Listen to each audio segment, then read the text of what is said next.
3, 2, 1.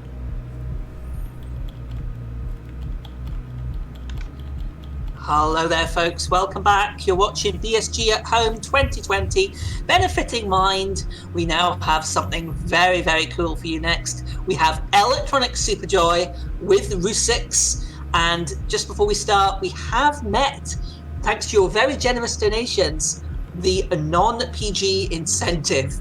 So strap yourselves in. This is going to be an interesting one. Take it away, rusyxx. All right, thanks, man. Yeah, this is rusyxx again. From those who remember from Godzilla earlier this week, the Summon of Electronic Superjoy, and you're all in for a treat if you've never, at the very least, heard the soundtrack for Electronic Superjoy. It's a good time. So I'm just going to go ahead and get in there. So I'm going to start in 3, 2, 1, and go. All right, so we just got a quick little story there. We're going to skip all that lore. We don't need any of that in a speed run. So the first couple of levels are basic hold right and jumps, so it gives me a chance to explain a little bit of that. So the main, wow, okay, that's a good start. But so the basic premise of the story is you lost your butt and you want it back. So you're going on an adventure to get your butt back. So that's all there really is to it. The guy who made the game just wanted to make a fun little platformer, so the story was always second nature. He just made it as silly as he could. So you might notice like first power right there is a smash. We're gonna use that a little bit. It's like pretty much here and there. It's like you can use it to speed up your movement a little bit. It's a bit risky though. Depending on if you do it too early, you can actually cause yourself to fall. And you just don't want to do that, and you don't want to ruin your things. For checkpoints, you're gonna see a little bit of tech utilizing checkpoints later on. For these early levels, not too much. Since the levels are very much straight narrow, they're teaching you the basic movement, what you can do, how to kill creatures. I want to make sure you understand that. This quick little tight jump right here. Or I can just struggle with it. Wow. Okay, there we go. So this game has like a lot of weird difficulty curves. Like either you, specifically if you want to go quickly as well, but at the same time going quicker is easier in different levels. So it's like in the case of that level, if I took it slow, it would have been easy. But some later levels, you'll see if you take even a second to go to like, catch your breath, you're not going to be able to beat the level. So this is the first level that's going to show a bit of like why a game full of auto scrollers you might have a bit of speed tech to it. It's like you might notice like I went fast enough that the screen immediately tilted right. So if you just are going on towards the forward to the right, the screen will immediately start moving for you to make more room for you. So there's a lot of auto scroller levels are like that. So if you're just using the tech and you're going quickly, the game will compensate for you and allow you to go faster. Not all the auto scrollers are like that, but most of them are. Oh man. These early levels are giving me a little bit of a rough time, it looks like. For those who do know, this is one of those from the early 2012s. It's like a really one of those difficult platformer games. So you're gonna see a bit of chaos that comes in with that later. Additionally, there's gonna be while there's already flashing lights on the screen, I do want to warn that in about 2 levels, there's gonna be a very strobe heavy light going on. So if you are prone to any of that, I would look away. It's not this one, but the one that's about to come up. So yeah, we got some nice black and white strobing. This is one of those levels, particularly for the speedrun, you just have to know where to go already. Because like the first time I played this level, I had no idea what I was looking at. I couldn't, half the time you can't see the guy. So it's like, this is one of those levels, this is like pure memorization of what the inputs are in terms of how to get good at it. Especially if you're trying to skip checkpoints and stuff like that. You're seeing a bit more of the smash tech where you're trying to bounce up fast unless you move a little bit quicker. Here there's multiple portals. We're going into the correct one so we can go straight in there. That's pretty much the last of like, this is pretty much where it starts picking up. It's just like, alright, you know how the game works now. There's only like one other tutorial level which will come a little bit later for a very different power. But we'll get to that when we're in World 2. For the rest of World 1 though, we'll be seeing that it's pretty much taught us everything it needs to. It's showing us the keys now, so we don't have to worry about it later when keys are actually difficult. As you can imagine, keys are just telling you, like, oh hey, you have to collect this to get through this barricade. Unfortunately, there aren't any ways to skip those. At least not yet. We found a couple ways to get keys fast, but we've never found a way to skip keys. That death there caused me to miss a chance to demonstrate one of the few actual skips in the game, though, which is laser skip. It's like, with the smash, it's actually possible to smash down through the lasers. So lasers don't kill you like they should. And you're gonna see, it comes in handy later in World 3. There's an entire level that the goal is to make you sit there and wait. And because we have that skip, we skip through that entire level much faster. For now that we're on the slowest level of the game, but it also has my favorite soundtrack, so you win some, you lose some, right? But also it's the first time you're gonna see us use the checkpoints to our advantage. So checkpoints always center the screen, so it allows us to skip ahead in the level instead of waiting for everything to spawn properly. Oh. Which will also, it's also really handy because you're seeing a lot of lasers, or a lot of missiles, obviously, that are gonna show up. It's also one of those cases, like, the missiles are gonna be where you see, like, taking your time is not a good idea. Because if there's no checkpoints nearby, you're just taking your time, you're struggling to figure out how to get to the level, you're just gonna see like 30 missiles spawning, chasing after you, and you're not gonna have a chance to really think anymore. This is like one of the first times you get put in that position, is this level, vertical climb level. You gotta collect the ski, but also be fast enough to not let the missiles catch up to you. That's because they're just gonna keep coming at you here. So this is one of those levels, any mistakes are pretty much an immediate death. But it's also one of my favorites. The vertical climb levels in this game are some of my absolute favorite levels in the game. And now it's just basically like, oh, you thought that was a lot of missiles, here's some more. This is basically an auto-scroller, like where you have to sit and just survive for about, I want to say it's 30 seconds? Maybe a little less. No, it's like 16 seconds, that's right. If you die, though, you lose an entire 16 seconds, which is awful, so. That's one of the few levels without checkpoints, and it's just absolutely awful. Then there's this level, it's like, this level, the beginning of this level is a bit trolly, so you saw, is like, they can do little jumps, they can do high jumps, and you never know what they're gonna do. Preferably they do high jumps, because that means they're not gonna land on you, and you can just run through, but sometimes they do a little jump, you have to be ready for that. And we're also gonna see a lot of checkpoint resets on this level, because while it's possible to survive while just running away from the missiles, it's usually not a risk you want to take. On PB attempts, I'll usually do that from like feeling real frisky, but usually it's just not worth it. Alright, now we're coming up on the first boss area of the game. And for those who know, like, the boss is a bit of an interesting choice of characters. We're up against the Pope. He's got a little nice howdy. So I'm not sure why he's up against. He doesn't want us to get our butt, but he's against us getting our butt back. So we're gonna have to take on the Pope.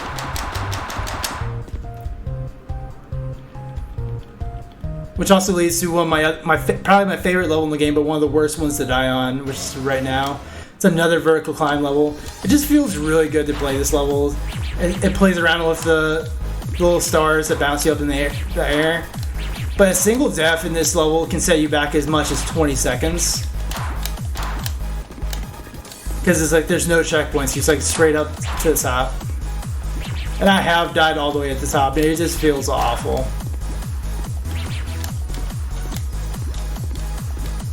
But now we're gonna go face the Pope in his little spaceship. So the next section is a bullet hell. I don't know what it is about platforms, but there always has to be that one level that's a bullet hell in all of them. And this game was apparently no exception. Though it's a very simple one. I say simple, but I have died on this multiple times in the past. Several of those times during marathons, so I'm going to try my hardest not to make the mistake. Because it's really easy to just miss those little tiny little bullets and just not pay attention. Because it's such a simple bullet hell, so you just don't think about it. Fortunately, I did not do that. Alright, so there is a bit of tech here on the final stage of the Pope. You might be noticing I'm doing a lot of random, what might appear to be random smashes. That's an attempt to manipulate where these little rainbow circles are. Depending on where the rainbow circles are, determines on how quickly we can defeat the Pope. So you notice I restarted when it popped up over here the first time. That's because I knew he would go for a second phase around the stage. So I had to restart to save about a good 30 seconds. Because he takes a minute to say his goodbyes. So like, if he has to go through a whole another missile cycle, it's still a bad time. And that will be that is it. Oh, there you're good. Let me know when you've got time for a donation. Oh, you're free, man. You're good. Okay, we have received 10 euros from TRS Crazy P, who says, "Howdy, rusyxx. Good luck with the run." Hey, man. Thank you very much indeed for that donation. Thanks, man. Appreciate it. All right, now we're on to World 2. So World 2 starts a little oddly because this is probably one of the more dysfunctional levels. Like you got vertical climb, you got an auto score here where you're just kind of avoiding missiles. It tosses a couple different concepts at you, and there's a few levels that do it. But it's also the first case of where he just tosses really tight jumps at you out of nowhere. Like it's kind of like a difficulty creep. If you've never dealt with tight jumps in a platformer, you're usually not prepared for it. Like when I first played this game in 2012, I got stuck on this level for at least a week because I just couldn't hit those jumps. I was also bad at video games, so there's that too. But it's also, we're going to be saying goodbye to the Smash for a little bit now. And hello to the double jump. So it's also leading to probably the most difficult level to nail in the speedrun. It's definitely not the hardest level in the game. But this vertical climb level, the double jump, is like, it's about a minute long. And there's like constantly areas where like a single mistake will lead you back to the most recent checkpoint, which is usually about a good 10 seconds behind you. But at the same time, it's like it's another one of those levels. Like, it just feels really good if you accomplish it properly. So I'm gonna take a moment to concentrate a little bit on this next big part. And there's a mistake. Okay. As I was saying, the mistake was coming.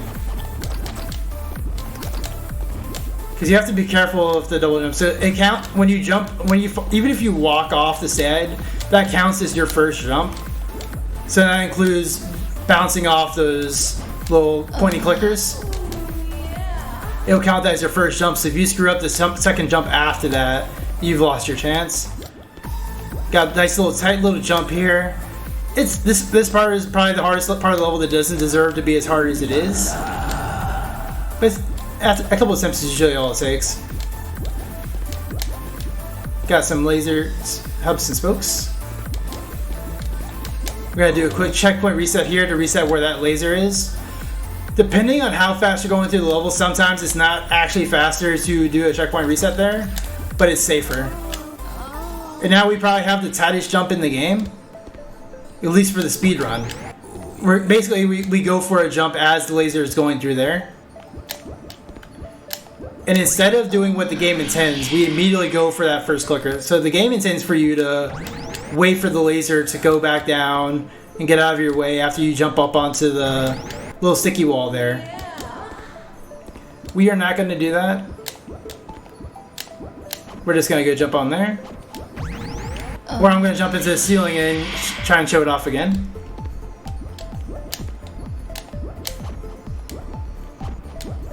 There we go.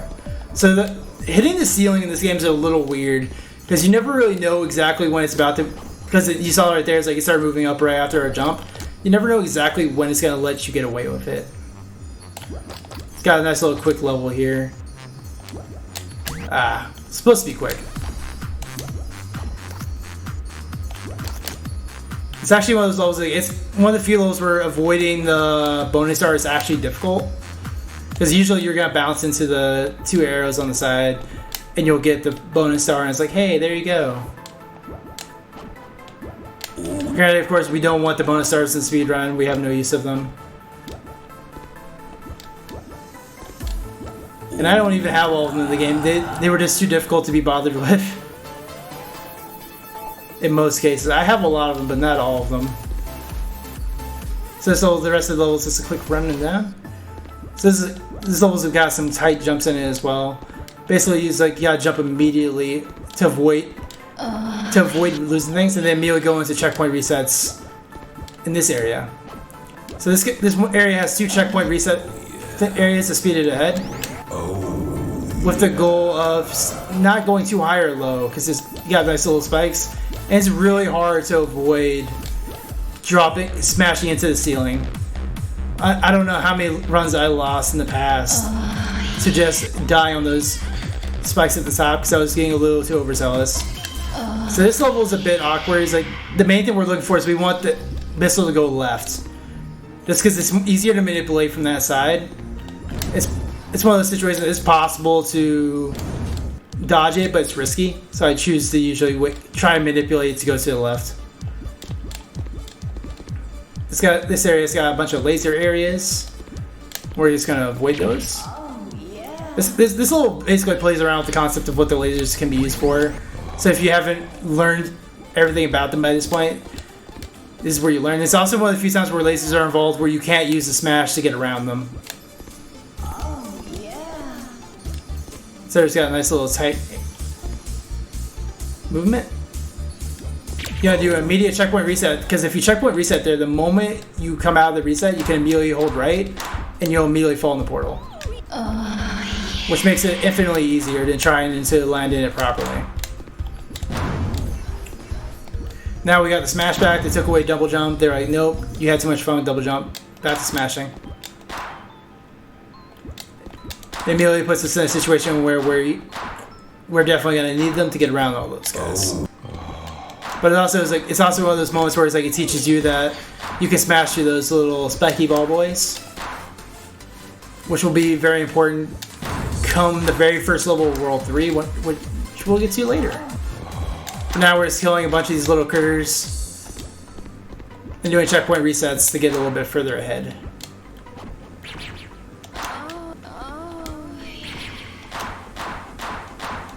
Drop down and get this key. Oh no. That always feels awful. So this game's one of those, it lulls you to a false sense of scary. Like you'll feel like, hey, I'm doing pretty well, and then you jump off the platform and you're, oh. You can't. One thing I've always liked about platformers myself is you always feel like it's your fault when you die. But if you have any words to say, hey Tim, this is a good chance. Of course, I've always got plenty to say. We'd just like to thank everyone for watching. We are the Benelux Speedrunner Gathering. We organise bi-monthly gatherings in the Benelux for speedrunners. Due to the situation surrounding COVID-19, we're currently doing our extended BSG online event instead of our week-long annual, with streamers from both the Benelux and the rest of the world bringing you entertainment during the lockdown. We're raising money for Mind, which is a nationwide organisation committed to preventing mental health issues and to support everyone who has dealt with mental issues themselves or within their family. All the donations will go to Mind. We'd also like to quickly thank ESA for supporting the event and for allowing us to stream on their channel. For information about their upcoming events and any changes due to the COVID-19 outbreak, be sure to check out esamarathon.com. Alright. So now we're on to probably my least favorite level in the game. I've never been a big fan of zero gravity and platformers. I don't do well with adjusting to it, and that includes the speedrun of this game. With that said, though, it can be interesting to mess around with. This is really easy to misjudge because, you know, saying to go fast in this level, you have to smash. Smashing is pretty much the only way to go quickly. Which can be risky because you get really high above these portals, above these platforms. If you're slightly off, well, you're going to take a fall. Do a quick checkpoint reset to get rid of those enemies.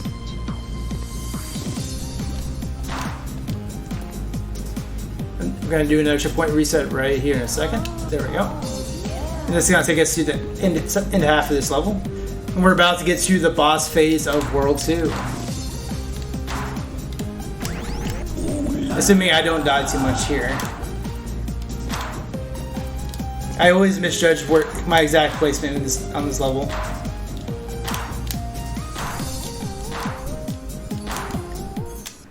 Alright. So we got another RNG manipulation here. This time it's with where the runes that they are placing are going to show up. So basically, they're like, we have a plan for you. And they're like, just collect these runes and don't question it. I screwed up there. That's my bad.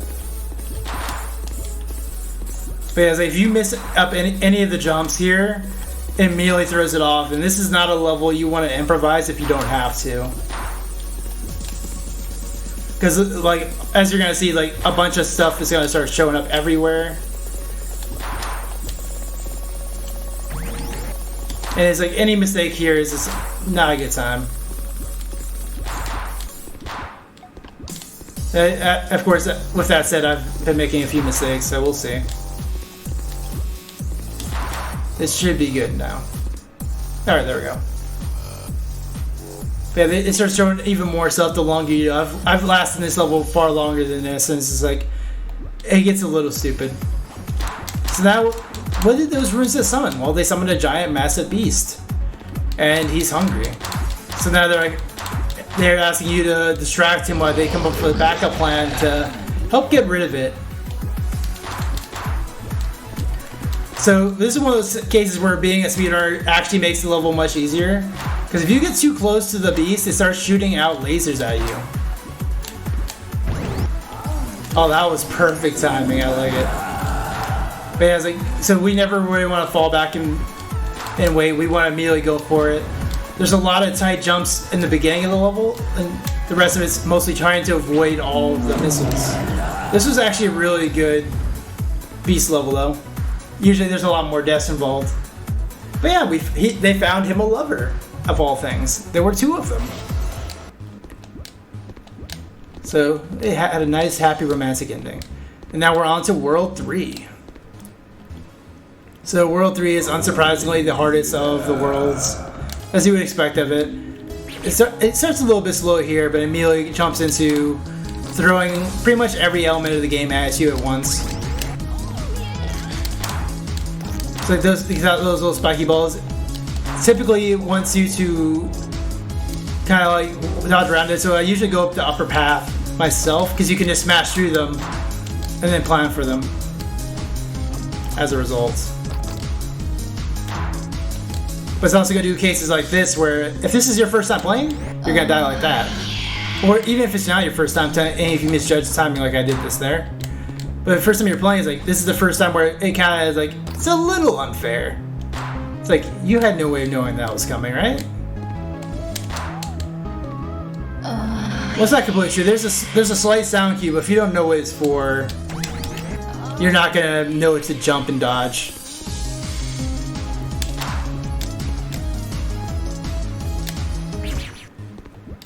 I just don't remember the first time I had to figure out the time for that. It's just like counting in my head like... But we're going to see a lot of these little guys throughout the first few levels of World 3 before it goes on to the next mechanic. You're gonna see a lot of dodging them, smashing them,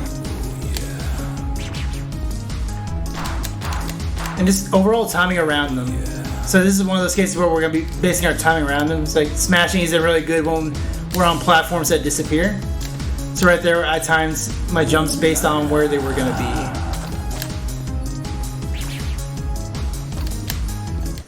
Now we're out. So now we're on the first ice mechanic level. It's also where the first time I ever realized that there was a laser skip was watching the speedrun of this way back, and I saw somebody do this trick that I'm about to attempt. Hopefully I do it right. Alright, there we go. We're just gonna say no, we're not waiting. So the intended part of that level is obviously you saw 3 layers of disappearing platforms, and the laser starts moving on its own.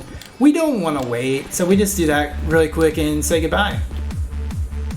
Man, that was the trick that actually convinced me to speedrun those games. Like, I remember thinking that that was just so cool, and I was like, I want to try that. Because it just looked so doable, too, and it was. Got a quick bit of moving here. So this next level, it looks a lot harder than it is most times. So this is one of those levels, like, they throw a lot of things at you, but really, you just hold right and jump. Granted, with that said, I'm probably still going to die at least once on it, because I always do. But in the overall simplicity of it is you're just holding right and jumping. It's just a matter of jumping at the exact right time. And it's always this area right here that gets me because there's 2 of them. So if I don't jump at the right time, I die. And I usually dodge one but not both. Good times. There'll be another one up here.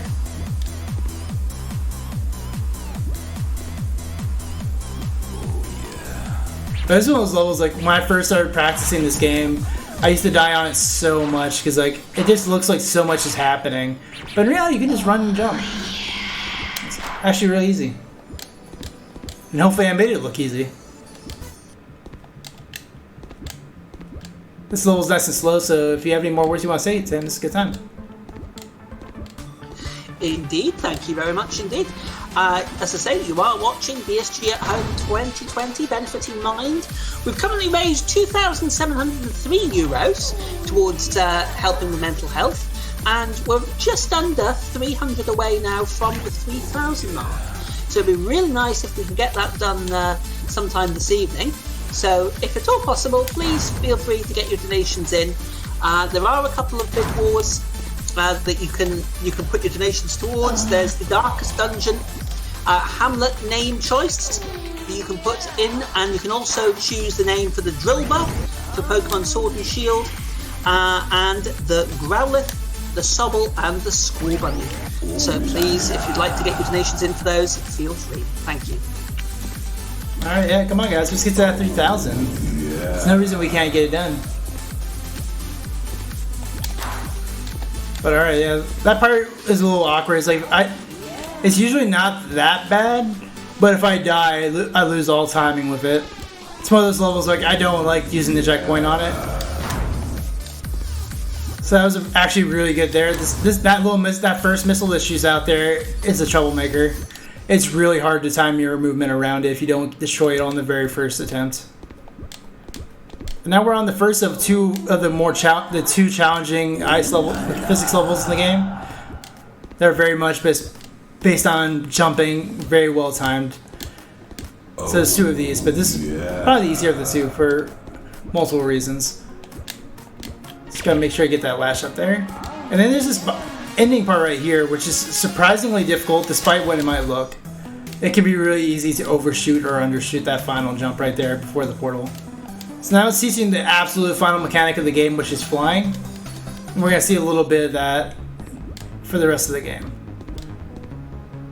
Starting with this ice mechanic level, if I don't die too much. So this one is one of those nether levels where it brings back the keys, and obviously we're attempting to avoid slowing down as much as we can. Fortunately, that second key you can't avoid the slowdown too much. There is a way, but it's just extremely hard. And only one person's ever managed it. It was in an IL run.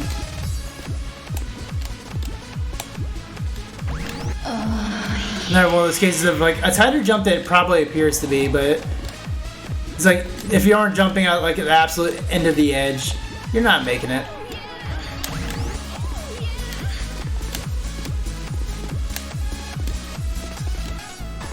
And now it's gonna show us some flying by collecting keys. So these keys have really wonky hitboxes. Actually, it's like it can be really easy to miss one entirely and just be like, I definitely hit it. But fortunately, this time we didn't have to show that off. But this is also the flying mechanic. Actually, has one of my favorite tricks in the game as well. So flying by itself is not that fast. However, the game does allow you to maintain momentum as long as you have it. So what we're going to be attempting right here is the next checkpoint and the last checkpoint in this level has a bunch of platforms that it expects you to land on. You don't have to land on it, and I'm going to avoid landing on it like that.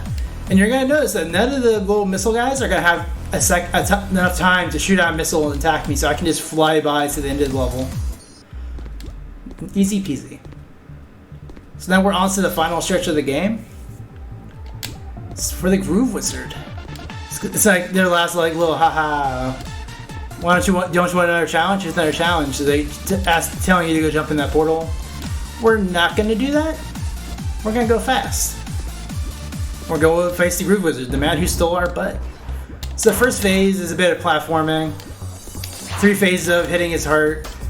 There's very specific movement that makes it much easier than it normally would be. And definitely involves very specific choices of when to do a smash jump and when to just jump. Because it manipulates where the missiles are going to go and it helps you just navigate. This is also why the estimate tends to be extremely high. Hopefully, I don't know where the estimate's at right now, but like generally these last 2 levels can be a bit of a handful. Not because they're necessarily super difficult, at least not if you've been running it and playing it a lot, but making a mistake just costs a lot of time. Because they're both about minute-long levels, and they're both very much about getting around the missiles and spikes that he's throwing at you. And that last checkpoint you saw me get was the last checkpoint in the game, so there's no more checkpoints. Any mistakes sends you straight back to that, or it's the beginning of the next level, which will be the last level of actual content. As for this though, you're saying I'm behind him. The different runners of the game have different opinions on what you should do here. A lot of runners like to stay in front of him because they won't hit the sticky platforms. I like to go behind him because I don't like dodging the little shurikens. Because I tend to miss up around the shurikens a lot, personally. Yeah, now we're on to the final phase of the Groove Wizard. So this is basically going to be a giant missile spam. It starts off nice and slow. The shurikens are going to be the main problem at the beginning of this. As you're going to see, is like I tend to be a little too risky with those. I always underestimate how close I can get to them, or overestimate how close I can get to them. But at the same time, dying at the beginning is not the worst situation for this level. Because there's going to be a lot of missiles flying around very soon. Unfortunately, like once you've played this level enough times, you know exactly when all the missiles are coming out. Because they all come out at very specific times. And it slowly speeds up how often they come out as it goes. So there's the 25-second barrier, or 25-second barrier. There will be another one about at the 35-second mark. We're going to try and be up at this upper left corner here. Because we want to go underneath the next one that shoots out. We want to go back up into the corner. Go back underneath the new pile. And we're going to try and maintain this pattern as best we can. The worst thing we can do is miss up this pattern and let the missiles go array. Because once you lose control of the pattern, it's a free-for-all. You're lucky if you survive. Fortunately, we got it. All our deaths on this level were really early, and it was good. So this has been Electronic Superjoy. I hope everyone has enjoyed it. Hopefully, I want to thank everyone again for donating for the no PG mode. I definitely appreciate that. And that's Electronic Superjoy. Time. My bad. I was supposed to say time a little bit earlier than that. But yeah, thanks again for everybody. I hope everybody enjoyed that run. I definitely love showing off Electronic Superjoy every chance I get. And that's all I have. Thanks again for letting me participate in BSG. Thank you very much, rusyxx, for that fantastic run. I hope everybody appreciated that. It was absolutely brilliant. And thank you very much again for all the generous donations that enabled us to get the non-PG mode there. I'm sure you definitely agree with me that it was well worth it. I will be handing over now. I'm handing over to Miss Nudes for hosting for the next run. And that's me finished as well for the marathon. But thank you very much indeed again. We've got a fantastic amount of donations. And I can just see another one there. Give me 2 seconds.